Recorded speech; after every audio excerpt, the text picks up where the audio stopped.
Terida to'satdan qizil dog'lar, qitishlar va teri qatlamlari bo'linishi bu psoriaz bo'lishi mumkinmi?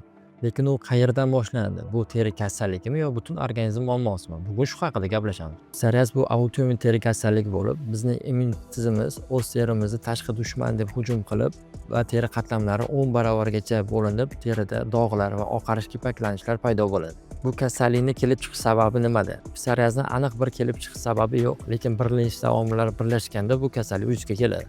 Bulardan birinchisi genetika hisoblanadi. Oilada, ota-onada yoki yaqin qarindoshlarda psoriaz bo'lsa, psoriazga moyillik ortadi. Ikkinchisi bu immun tizim buzilishi. T hujayralari xato faollashib, yallig'lanish jarayonini boshlab yuboradi. Uchinchisi bu tashqi omillar hisoblanadi. Bu omillar kasallikni uyg'otishi mumkin. Bularga kiradi kuchli stress, asabiylik, noto'g'ri ovqatlanish yoki noto'g'ri agressivga ega dori mahsulotlarini noto'g'ri qabul qilishdan bo'lishi mumkin. Psoriazda birinchi belgilar qanday boshlanadi? Ko'pchilik psoriazni to'satdan paydo bo'ladi deb hisoblashadi, lekin u aslida kichik belgilardan boshlanadi. Terida qizil dog'lar va qizarishlar paydo bo'ladi. Bu vaqtlar o'tib sekin astalik bilan kengayadi. Bu terini inson terisini qalin qatlamlarida paydo bo'ladi. Tizza qism, tirsak qism va bosh qismlarida. Bu holatlar sizda kuzatilsa, zudlik bilan mutaxassisga murojaat qilishingiz kerak. Psoriazni davolashning bir nechta usullari bor. Men sizga hozir eng samarali yo'lni aytaman. Psoriazni davolashda Dermolife kompleks eng samarali usullardan hisoblanadi. Dermolife kompleks bu ikki xil yondashuv, ham ichki ham tashqi yondashuv hisoblanadi.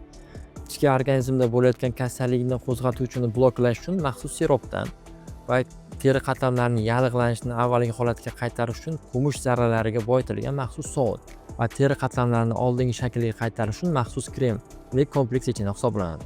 Ushbu kompleks psoriazga qarshi ishlaydigan aniq yondashuv hisoblanadi. Psoriaz butunlay davolab bo'lmaydigan, lekin uni nazorat qilib bo'ladigan kasallik turiga kiradi.